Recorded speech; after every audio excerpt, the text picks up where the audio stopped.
আর সফলতার জন্য আল্লাহর উপর ভরসা খুবই জরুরি। আল্লাহ কোরআনে বলেন সূরা আল ইমরান অধ্যায় 3 আয়াত 160, যদি আল্লাহ চান কেউ পেছনে ফেলতে পারবে না, আর তিনি সাহায্য না করলে কে আছে এমন যে সাহায্য করবে? আর মুমিন লোকগণ কেবল আল্লাহর উপরে ভরসা করেন। আল্লাহ বলেন সূরা আনকাবুত অধ্যায় নম্বর 29 আয়াত নম্বর 69 যে যদি চেষ্টার সংগ্রাম করো আল্লাহ সুবহানাহু ওয়া তাআলার পথে তিনি পথ খুলে দেবেন।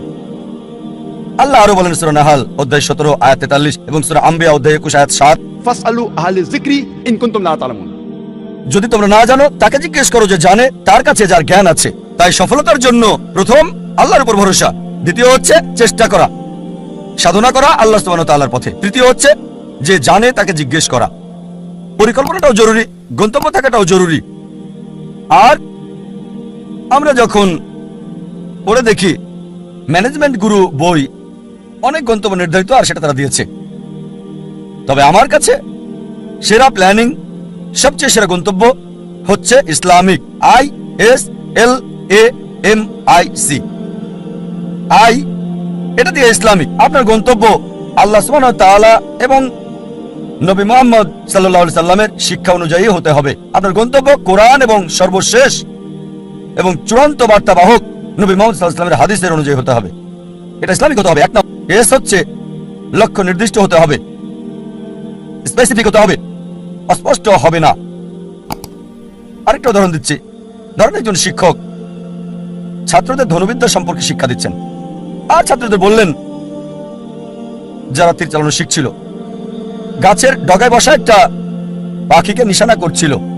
সবাই নিশানা করছে, শিক্ষক বললেন আমি না বললে কেউ তীর ছুড়বে না। প্রথম ছাত্রকে বললেন নিশানা করছো? সে বলল হ্যাঁ।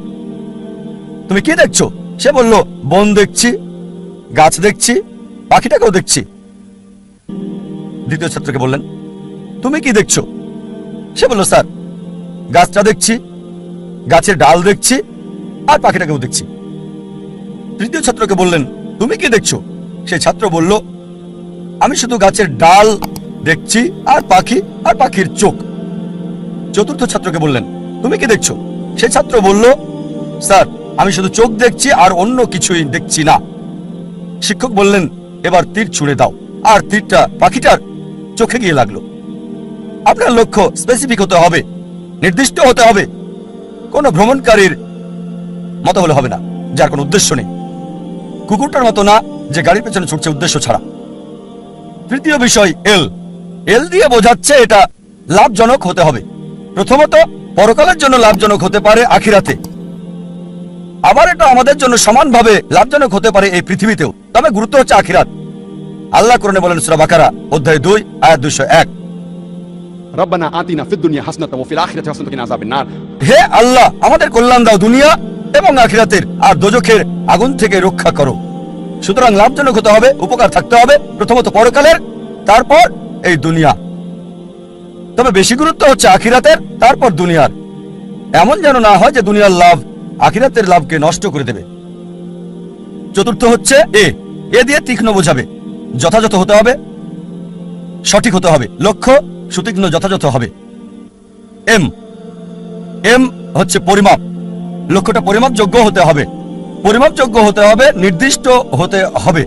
নির্দিষ্ট হওয়ার পর এর একটা সীমা থাকতে হবে। যেমন ধরেন একজন নির্মাতা বলল আমি পৃথিবীর সবচেয়ে উঁচু দালান তৈরি করতে চাই, লক্ষ্য নির্দিষ্ট, তবে সীমা নির্ধারণের জন্য সে জরিপ চালাবে পৃথিবীর সবচেয়ে উঁচু দালান কোনটি, আর সে জানলো বুর্জ আল খলিফা, এর উচ্চতা 828 মিটার নির্দিষ্ট।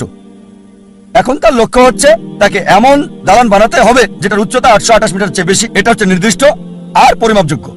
যদি পরিমাপযোগ্য হয় মনিটর করা যাবে কতটুকু তৈরি করেছেন, আপনার লক্ষ্যের কতটুকু কাছে গেছেন আপনি। এরপর হচ্ছে নিয়ত। আমাদের প্রিয় নবী মুহাম্মদ সাল্লাল্লাহু আলাইহি ওয়াসাল্লাম বলেছেন, এটা আছে সহিহ বুখারীতে ভলিউম নাম্বার 1 অধ্যায় নাম্বার 1 বুক অফ ফেথ হাদিস নাম্বার 1, বুখারীর প্রথম হাদিস, ইন্নামাল আমালু বিন্নিয়া। আপনার কর্ম বিবেচনা করা হবে নিয়তের উপর। আপনার নিয়তের উপর পুরস্কৃত হবেন। আপনার নিয়তটা যেন হয় আল্লাহ এবং রাসূলুল্লাহ সাল্লাল্লাহু আলাইহি সাল্লামের সন্তুষ্টির জন্য। বিখ্যাত হওয়া, জনপ্রিয় হওয়া কারো ইচ্ছা থাকা উচিত না। যদি বিখ্যাত হওয়া উদ্দেশ্য হয় তাহলে আপনার লক্ষ্যটা ভুল। যদি উদ্দেশ্য হয় সন্তুষ্টি অর্জন আল্লাহ আমাদের স্রষ্টা এবং রাসূলের, অবশ্যই আপনাকে আখিরাতে পুরস্কার দেওয়া হবে, আর ইনশাআল্লাহ আল্লাহ এই পৃথিবীতেও আপনাকে কল্যাণ দান করবেন। এটা ধারাবাহিকভাবে হতে হবে লক্ষ্য অর্জন পর্যন্ত। যদি লক্ষ্য অর্জনের সময় সীমিত হয় বা সীমিত না হয়, সবসময় ধারাবাহিক হতে হবে। যেমন ধরেন, আপনার লক্ষ্য হচ্ছে রমজান মাসে অন্তত কোরআন পড়তে চান প্রতিদিন 1 পারা, তা আপনার টার্গেট আছে প্রতিদিন 1 পারা পড়বেন। এভাবে ধারাবাহিক প্রতিদিন রমজান মাসে কোরআনের 1 পারা করে আপনি পড়েন, রমজান শেষে পুরো কোরআন হবে শেষ অন্তত 1 বার। যদি সময় সীমিত না হয়, হয়তো বলতে পারেন আমি প্রতিদিন করে পড়তে চাই, একটা টার্গেট সেট করলেন, প্রতিদিন পড়বেন আধা পারা বা হতে পারে 1 পারা, এভাবে শুরু করলেন। যখন আপনি শুরু করলেন এই পড়াটা আধা পারা বা 1 পারা একদিনে, আর জীবনের শেষ দিন পর্যন্ত এভাবে ধারাবাহিক হলেন, আমাদের প্রিয় নবীজি মুহাম্মদ সাল্লাল্লাহু আলাইহি ওয়াসাল্লাম বলেছেন, এটা আছে সহিহ মুসলিম ভলিউম 1 বুক অফ সালাহ অধ্যায় 272 হাদিস নম্বর 1711। তিনি বলেছেন যে এক লোক নবীজির কাছে বলল, সবচেয়ে ভালো কাজ কোনটি যা আল্লাহ পছন্দ করেন? নবীজি বললেন, আল্লাহ সেই কাজ পছন্দ করেন যেটা ধারাবাহিকভাবে করা হয়, সেটা ছোট কাজ হলেও। একবারে অনেক কাজ করাচ্ছে ধারাবাহিকভাবে কম করাটা ভালো। তাই যে কাজটা নিয়মিত করা হয় সেই কাজটা একবারে অনেকগুলো কাজ করাচ্ছে বেশি ভালো। তাই লক্ষ্যটা হতে হবে ইসলামিক। প্রথমটা ইসলামিক, দ্বিতীয়টা সুনির্দিষ্ট প্রাসঙ্গিক, তৃতীয় লাভজনক কল্যাণকর, চতুর্থ তীক্ষ্ণ যথাযথ, পঞ্চম পরিমাপযোগ্য যা মনিটর করা যাবে, ষষ্ঠ হচ্ছে নিয়ত আল্লাহর সন্তুষ্টির জন্য হতে হবে, সপ্তম ধারাবাহিক হতে হবে। আরেকটা উদাহরণ দিচ্ছি, আমরা অনেকে উইলমা রুডলফের ইতিহাস জানি। উইলমা রুডলফ একজন মেয়ে যে শৈশব থেকেই ভয়ানক রোগ পোলিওতে আক্রান্ত ছিল, আর ডাক্তার তার পায়ে ব্রেস লাগিয়ে রাখত। ডাক্তার বলল, এই মেয়ে কখনোই হাঁটতে পারবে না। তার মা তাকে উৎসাহ দিত আর বলতো, উইলমা তুমি যা করতে চাও তাই তুমি করতে পারো। এভাবে মা মেয়েকে উৎসাহ দিত। উইলমার বয়স যখন 9, তখন পায়ের ব্রেস খুলে ফেলে সে পৃথিবীর দ্রুততম মানবী হতে চায়। এটা ছিল তার ইচ্ছা, ছিল তার লক্ষ্য। 9 বছর বয়সে ব্রেস খুলে ফেলার পর 13 বছর বয়সে জীবনের প্রথমবারের মতো দৌড়ে অংশগ্রহণ করল সে, এবং পরাজিত, সবার শেষ অবস্থান। তবে তারপরও সে ধারাবাহিক চেষ্টা চালিয়ে যাচ্ছে, হেরে যাচ্ছে, আবার চেষ্টা করছে। একসময় অলিম্পিকে খেলার যোগ্যতা সে অর্জন করেছে। এটা বাস্তব গল্প, কোনো বানানো গল্প না, মনোরঞ্জনের গল্প না। যখন অলিম্পিকে খেলতে আসলো 1960 সালের অলিম্পিকে মহিলাদের 100 মিটার দৌড়ে সে প্রথম হয়েছিল, স্বর্ণপদক পেল। 200 মিটার দৌড়েও মহিলাদের মধ্যে স্বর্ণপদক পেল। সে 400 মিটার দৌড়েও স্বর্ণপদকটা জয় করে নিল। 100 গুণ 4 মহিলাদের মধ্যে 1960 সালের অলিম্পিকে সে 3টি সোনা জিতেছিল এবং ইতিহাস রচনা করেছিল। একজন প্যারালাইজড, একজন অচল মহিলা, পোলিও আক্রান্ত, সে পৃথিবীর দ্রুততম মানবী হলো 1960 সালের জন্য।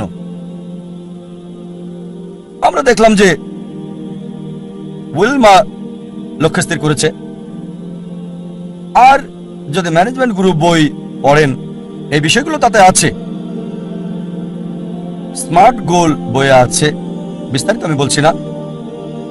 তবে চলুন দেখি সে কতটুকু মূল টার্গেট পূর্ণ করেছে ইসলামিক ভাবে। প্রথম হচ্ছে লক্ষ্যটাকে ইসলামিক ছিল, লক্ষ্যটাকে কোরআন সুন্নাহ অনুযায়ী ছিল। তার ব্যক্তিগত জীবন জানি না, তবে এটা জানি সে মুসলিম না। স্রষ্টার জন্য করেছিল কিনা সেটাও জানি না। দ্বিতীয় হচ্ছে লক্ষ্যটাকে নির্দিষ্ট, হ্যাঁ নির্দিষ্ট। সে পৃথিবীর দ্রুততম মানবী হতে চেয়েছে। এটা লাভজনক, কল্যাণকর, হ্যাঁ এই পৃথিবীর জন্য লাভজনক। সুনাম পেয়েছে, সম্মান পেয়েছে। তবে আখিরাতের ব্যাপারে আল্লাহ জানেন, আমি জানি না। আখিরাতে এই অলিম্পিক জয়ের সোনা কোনো কাজে আসবে কিনা। যদি না তা করা হয় আল্লাহ সুবহানাহু ওয়া তাআলার সন্তুষ্টির জন্য। এটা কি সুতীক্ষ্ণ এবং যথাযথ ছিল? হ্যাঁ ছিল। এটা পরিমাপযোগ্য ছিল কি? হ্যাঁ। সে জানতো কে বিশ্বের দ্রুততম মানবী।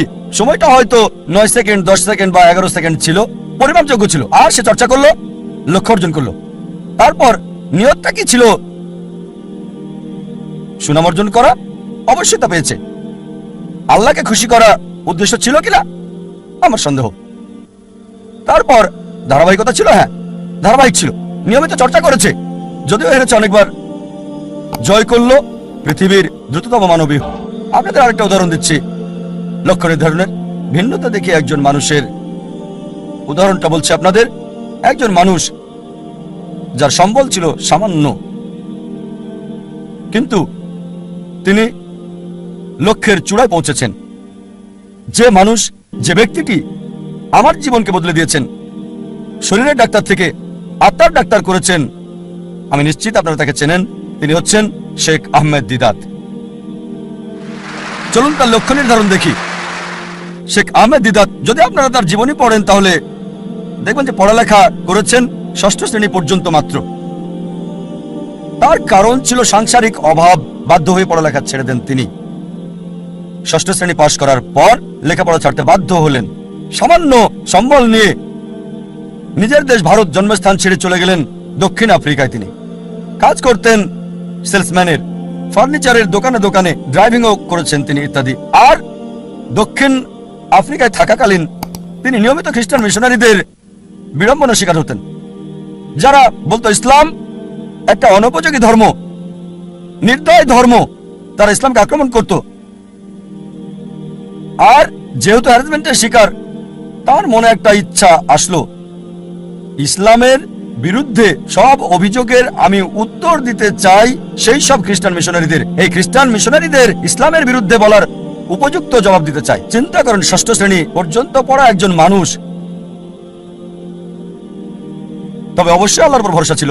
তিনি চেষ্টা করেছেন। একটা বই তাকে বেশ নাড়া দিয়েছিল, ঘরের মধ্যে ময়লা জমে থাকা একটা বই। এই বইটা তাকে নাড়া দিয়েছে, যেটার নাম ইজারুল হক, সত্যের প্রকাশ, লেখক মাওলানা রহমতুল্লাহ কিরানবী। আর ওই বইয়ে লক্ষ্যের নির্দেশনা পান। এভাবে শুরু করেছিলেন আর 40 বছর ধরে সংগ্রাম করেছেন। তিনি চ্যালেঞ্জ করেছেন খ্রিস্টান ধর্মের রথী মহারথীদের। চিন্তা করেন, 6 পাস একজন মানুষ 40 বছর সংগ্রাম করেছেন, পৃথিবীর সেরা খ্রিস্টানদের সাথে চ্যালেঞ্জ করেছেন। এমন একটা ঘটনা 1986 সালে তিনি বিতর্ক করেছিলেন পাদ্রী জিমি সোয়াগাটের সাথে। আর 80-র দশকে এই জেমি সোয়াগাট ছিল 1 নাম্বার, সবচেয়ে ক্ষমতাধর, সবচেয়ে বিখ্যাত খ্রিস্টান টিভি বিতার্কিক। তার বিতর্কের কয়েক সপ্তাহ আগে শেখ দিদাতের এক ভক্ত বলল, শেখ আহমেদ দিদাত, আমি আপনার ভক্ত, আপনাকে একটা উপদেশ দিচ্ছি। এই জেমি সোয়াগাটকে আমি চিনি, তার সম্পর্কে আমি জানি। তার সাথে বিতর্ক করবেন না, আপনাকে হাসি পাত্র বানাবে আর ফু দিয়ে উড়িয়ে দেবে। চিন্তা করেন, একজন ভক্ত আহমেদ দিদাতকে উপদেশ দিচ্ছে জেমি সোয়াগাটের সাথে ডিবেট না করার জন্য। আমি তাকে চিনি, আপনাকে হাসি পাত্র বানাবে আর ফু দিয়ে উড়িয়ে দেবে। যে লোক সবচেয়ে বিখ্যাত টিভি ব্যক্তিত্ব, টেলিভিশনের মালিক, যার বাজেট ছিল দৈনিক $1 মিলিয়নেরও বেশি সুনাম অক্ষুণ্ণ রাখার জন্য, আমাদের শেখ আহমেদ দিদাত, মাশাআল্লাহ। তার সাথে আল্লাহ ছিলেন। তিনি ইউএসএতে গেলেন, ওই খ্রিস্টান মিশনারির শহরে, সে যে দেশে খুবই বিখ্যাত। তিনি গেলেন, বিতর্ক করলেন, আর আলহামদুলিল্লাহ সুম্মা আলহামদুলিল্লাহ, আল্লাহর সাহায্যে তিনি টেবিলটাকে উল্টে দিলেন। চিন্তা করেন, একজন মানুষ সামান্য পুঁজি নিয়ে, স্কুলও পাশ করেননি, গ্রাজুয়েশন তো দূরের কথা, চ্যালেঞ্জ করেছেন খ্রিস্টান সম্প্রদায়ের প্রধান নেতাদেরকে। তারপর থেকে তিনি সবচেয়ে বড় বাধা বিশ্ব খ্রিস্টান নেতাদের জন্য, খ্রিস্টান মিশনারিদের জন্য একা একজন মানুষ শেখ আহমেদ দিদাত আল্লাহ সুবহানাহু ওয়া তাআলার সাহায্যে সমগ্র খ্রিস্টানদের চ্যালেঞ্জ করেছেন। এবার তার লক্ষ্য নির্ধারণ দেখি। 1 নম্বর হচ্ছে ইসলামিক। প্রথমে এটা কি ইসলামিক ছিল? কোরআন এবং সহিহ হাদিস মোতাবেক এটা কি আল্লাহ এবং রাসূলের জন্য ছিল? স্বাভাবিকভাবে হ্যাঁ ছিল। এ কারণেই তিনি লক্ষ্য অর্জন করেছিলেন। দ্বিতীয় হচ্ছে, এটা কি নির্দিষ্ট ছিল? হ্যাঁ, তার লক্ষ্য নির্দিষ্ট ছিল। আমি ইসলামের বিরুদ্ধে অভিযোগের উত্তর দিতে চাই, এটা ছিল নির্দিষ্ট। যথাযথ জবাব দিতে চাই, অমুসলিমদের মন থেকে ইসলাম সম্পর্কে ভুল ধারণাটা সরাতে চাই আমি। তৃতীয় বিষয় হচ্ছে, এটা কি লাভজনক ছিল, কল্যাণকর ছিল? তিনি আখিরাতের লাভ চেয়েছেন, আর ইনশাল্লাহ ইনশাল্লাহ আল্লাহ তাকে জান্নাত দেবেন ইনশাল্লাহ।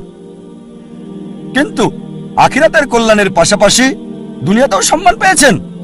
দেখেন, 6ষ্ঠ শ্রেণী পাস একজন মানুষ 1986 সালে মুসলিম বিশ্বের নোবেল পেলেন মানবতার সেবায়, বাদশাহ ফয়সাল পুরস্কার তাকে দেওয়া হয়েছিল।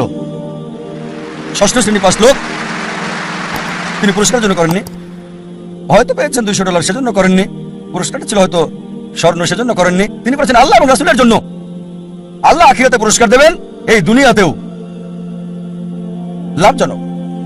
তারপর এটা কি তীক্ষ্ণ ছিল, যথাযথ ছিল? খুবই তীক্ষ্ণ, যথাযথ সময়ে তার কৌশল সবকিছু যথাযথ ছিল। যখন খ্রিস্টান মিশনারিরা মুসলিমদের বদনাম করত, আমাদের অবস্থান ছিল যখন একেবারে নিচে। এই মানুষ শেখ আহমেদ দিদার হাজার হাজার তরুণকে অনুপ্রাণিত করেছিলেন, এবং আমাকেও। অন্তত আমরা মাথা উঁচু করে দাঁড়াতে পারি ভালোভাবে। তারপর এটা কি পরিমাপযোগ্য? হ্যাঁ। তিনি কি করলেন? খ্রিস্টান মিশনারিদের লেখা বইগুলো সংগ্রহ করলেন, যেগুলো ছিল ইসলামের বিরুদ্ধে লেখা, যেমন জন গিলক্রিস্ট, এইসব বই, জেমস সোগার্ট, আর সেগুলো উত্তর দিলেন। যখন তারা কোরআন এবং ইসলামকে আক্রমণ করত, তিনি জবাব দিতেন তাদের বাইবেল থেকে, কোরআনের আয়াতগুলো সেগুলোর উপরে প্রয়োগ করতেন আর ফলাফল পেতেন। পরিমাপযোগ্য। এরপর তার নিয়ত কি ছিল? বিখ্যাত হওয়া নিয়ত ছিল না, বাদশাহ ফয়সাল পুরস্কার পাওয়াটা উদ্দেশ্য ছিল না। নিয়ত ছিল আল্লাহ এবং তার রাসূলের সন্তুষ্টি অর্জন। তারপর ধারাবাহিকতা ছিল। হ্যাঁ, ছিল। চিন্তা করেন, তিনি সংগ্রাম করেছেন 40 বছর। তার ইতিহাস পড়লে দেখবেন তার অফিসটা ছিল ছোট্ট একটা ঘর। আর আমাদেরকে বলেছেন সাদা কালো 1000 পাম্পলেট ছাপানোর আগে তাদের মিটিং করতে হতো, চলো মিটিং করি 1000 সাদা কালো পাম্পলেট আমরা ছাপাতে পারবো কিনা। মাশাআল্লাহ, ধারাবাহিক লক্ষ্যে পৌঁছার আগ পর্যন্ত সংগ্রাম করেছেন। উইলমার রুডলফ এবং শেখ আহমেদ দিদাতের মধ্যে যে পার্থক্য দেখি, তা হলো উইলমার রুডলফের দূরদর্শিতা ছিল না। এই পৃথিবীতে অনেক মূল্য, কিন্তু শেখ আহমেদ দিদাত ছিলেন দূরদর্শী। আর এটা ছিল আখিরাতের জন্য। ইনশাআল্লাহ আল্লাহ তাকে পুরস্কার দেবেন আখিরাতে, দুনিয়াতেও তাকে পুরস্কার দিয়েছিলেন।